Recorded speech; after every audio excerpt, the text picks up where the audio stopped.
Hey there, and welcome to Monday Motivation with Takia, the teacher of Redefining You.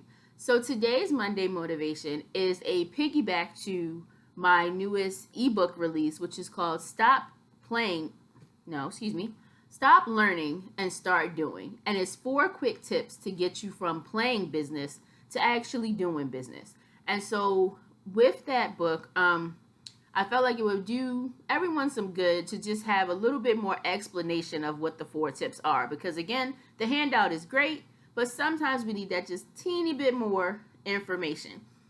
Although the title is Stop Learning and Start Doing, there's a way to learn and there's a way to do that you can do those things simultaneously. Being a lifelong learner myself, the whole premise of this came from the fact that for years I stayed in this place of I have to learn more, I have to learn more, I have to learn more, not realizing that I already knew enough and a lot to do all the things that I needed to do. But part of that was a buildup of my own confidence and my own getting out of my own head and getting out of my own way and just making that choice to move forward. Which leads me to tip number 1. Make a decision. Make a decision that you don't want to stay in the same place where you currently are with your business. Or conversely, you can make the decision that you're fine where you are and just stay there. But either way, you have to be clear in the fact that, yes, in fact, you are making a decision. You are deciding to grow. You are deciding to do things differently. You're deciding to step out of the box a little bit. You're deciding to step all the way out the box in some places. For some people, it's a decision to actually just start, period. You've already decided that you want to be a business owner. You've done the planning. You've done your research. You picture apps, picture things. You have things laid out perfectly. Or you could be a part of an MLM. I'm actually in 2. I sell It Works and I'm a travel agent. The difference is that with either of those things, neither of them work until I do. And that's true of anything in business. Nothing works until you do. And so if you want different results, you have to make that decision to do different things in order to get them. Number 2, I've already talked about it in a previous motivation, but it never hurts to bring it up again. Understand who you are and who you serve, or who you're serving for that particular thing. So, and with the Ready Writer, which is my editing and formatting and the arm of my business where I write books and do the journals and all of those things, I know that I'm looking for a specific audience with that group. If it's editing and formatting, I'm looking for people who are also writing books because they're the people who are going to want editors and formatters. If it's looking for people who are going to read my books, then that's a different audience, even though they're still a part of the Ready Writer. But it all comes together because those 2 things are connected. Just like with travel and It Works. If you want to do weight loss, then there's products available for that. Traveling is a hobby. Can make a little bit of change off of it every now and then, but I love to plan trips. I think it's fun. I've been doing it since college. So took a hobby, decided to turn it into something a little bit more profitable from time to time. But again, I have to know who those audiences are and who I'm actually speaking to be able to perform those things. Moving into number 3 is where I've always seemed to had a bit of a hang up. And number 3 is to serve somebody. Now, the thing with number 3 is that it doesn't necessarily mean that what you're doing is for free. It could turn out to be that way, but the reality is that you can't be in business and you're not doing the business that you're in. For me to sell It Works, I have to actually decide to serve It Works. Be it I offer samples, be it I talk more about it, be it, I make posts, I do lives, I do any of those things, but I am deciding to serve that audience. For writing, same type of thing. I have to write the books and then put it out there. Hey, these are the books that are available. Sometimes things come as a cost. Sometimes they don't. My very first editing job that's now a published book was called She Changed Her Narrative. And I think I've told this story before, but it started off as me helping a friend. I had been editing for another client for about 5 or 6 months or so, she wanted blog edits and things of that nature. So I've been doing that on and off. But all of that was because I'd been a teacher for 17 years at that time. I'm always editing somebody's writing or what they want to say. And so when the pandemic hit, she had 14 women who had signed up to be in the book. And then a lot of those women lost their jobs when everything shut down due to COVID. And so, in the process of that, when they lost their jobs, she also lost her budget because people didn't have the funds available to continue to pay for the project, but she still wanted to get the project out into the world. So, we were having a conversation. I'm asking her, how is everything going? Is there something you need? Do you need me to help you look for anything? I'm just so excited about all of it. I'm asking all the questions. And so she mentions that she really needs an editor and she wants a good editor, but editing is very expensive. And I said, really? And so we got on a conversation about how much it costs and what they do and all of those things. And I said, well, I can do that. And she said, are you serious? I said, yeah, I've been doing it for years. It's no big deal. I'll do it. And so I became the editor and then ultimately the formatter also for her book.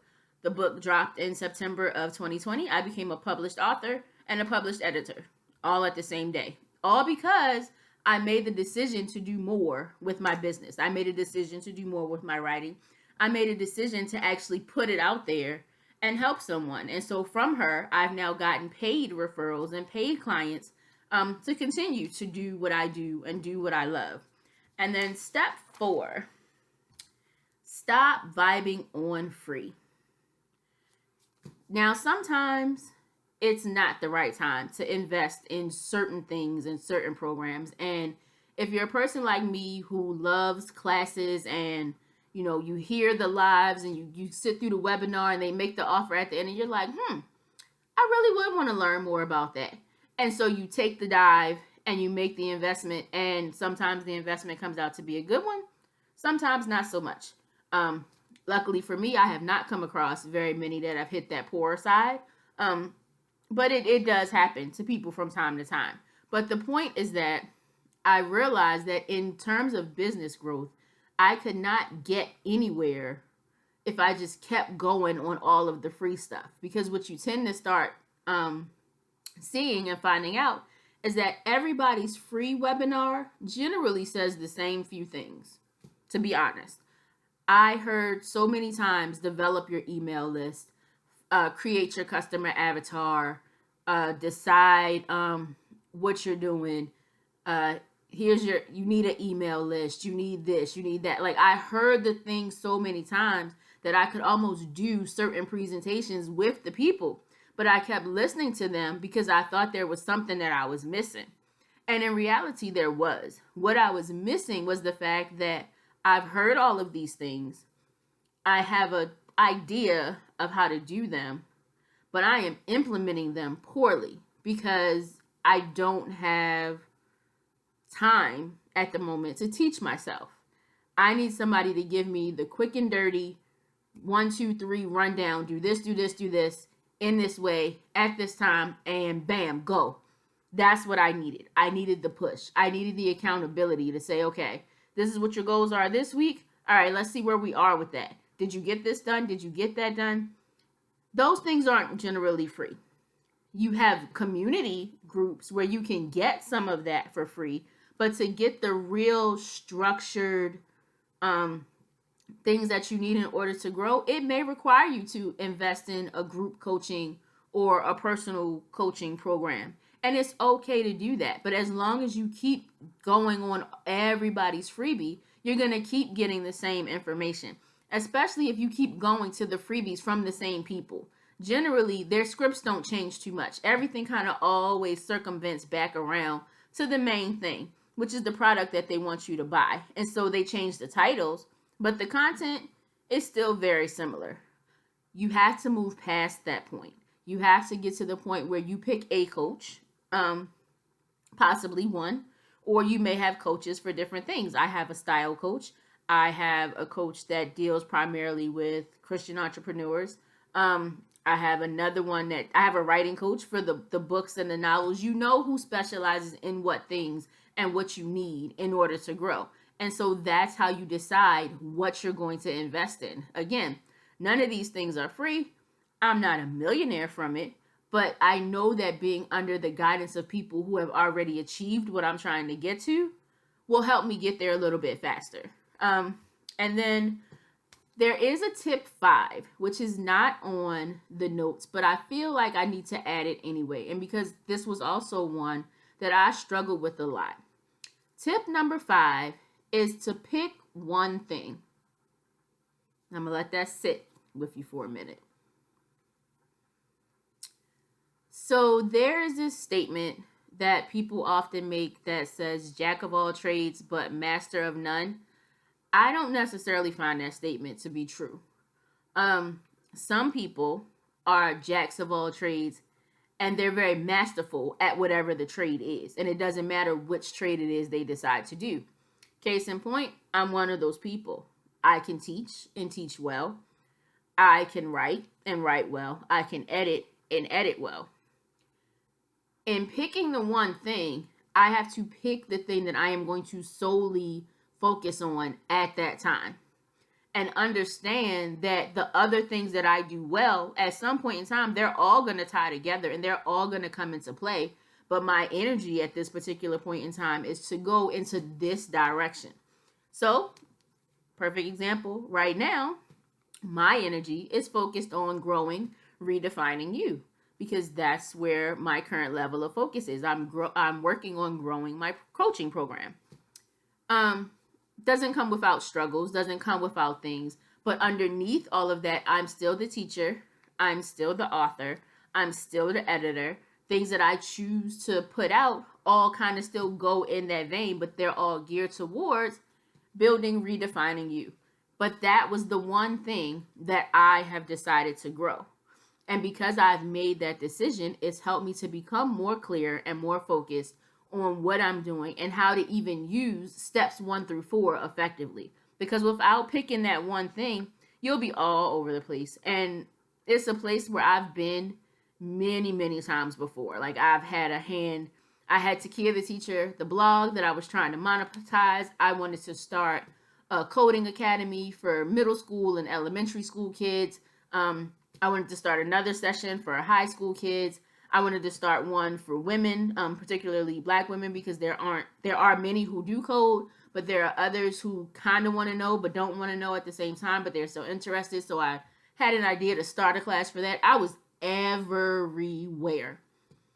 All of it because I would not sit down and narrow down my one thing. And so in all of these 5 things, drop your one that you may need to focus on in the comments, or your favorite, or if you've mastered all 5, please share with us how. Let's get some conversation going about how we can all help each other do these things, but definitely take them all into consideration as you go about your week. We're ending out June. July starts in a few weeks. You'll be starting 3rd quarter and starting something new. If at all, take one of these tips and begin to implement it for your 3rd quarter and see if you don't have results from it. I think you will. This has been Monday Motivation, and I'll see you next week.